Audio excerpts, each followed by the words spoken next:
Good evening. আজি আমি মীনা বজাৰলৈ আহিলোঁ, মানে গোগামুখত মীনা বজাৰ হৈ আছে আৰু আজি ইয়ালৈকে আহিলোঁ। এইফালে গোটেই বোকা হৈ আছে কাৰণ বৰষুণ দি থকাৰ কাৰণে। আৰু আজি মানে আমি ইয়ালৈ বুলি অহা নাছিলোঁ, ডান্স ক্লাছ আছিলে তালৈ আহিছিলোঁ। আৰু ছোৱালীয়ে মানে আমনি কৰিলে, সেইকাৰণে বাহিৰে গুচি আহিলোঁ। আৰু ল'ৰা ছোৱালীয়েতো যিহেতুকে আহিবলৈ বিচাৰে কাৰণ ইয়াত খেলিবলৈ পায়, খেলা বস্তু বিভিন্ন থাকে, পইচা দি খেলিলেই হ'ল।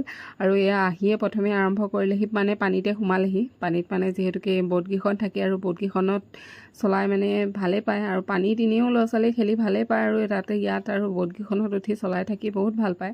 আৰু এইফালে এতিয়া চলাই আছে আৰু লগত আৰু দুটামান আহিলে, আৰু এতিয়া গোটেইকেইটা ধুনীয়াকৈ চলাই আছে। তাৰপিছত এতিয়া তাৰ পৰা ওলাই আহিলোঁ আৰু এইফালে মানে আৰু বেলেগ কিবা এটা চাবলৈ গৈ আছোঁ।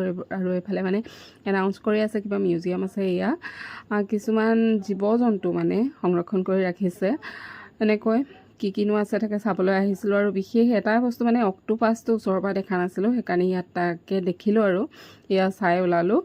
আৰু তাৰপিছত এতিয়া আকৌ খেলিলেহি এইটো চকৰিটোত, আৰু দেখিছেনে এয়া বাকী কোনো নাই, অকলে ঘূৰি আছে। আকৌ এইবিলাকত কিন্তু অকলে হ'লেও ভয় নালাগে। আকৌ ল'ৰা ছোৱালীয়ে দেখিছেনে, এয়া অকলে তাই ঘূৰি আছে। অকণমান ইয়াত ঘূৰি ল'লে আৰু এয়াই কেইটামান খেলি মেলি আমি তাৰপিছত আকৌ ওলাই আহিলোঁ। এতিয়ালৈ বাই বাই।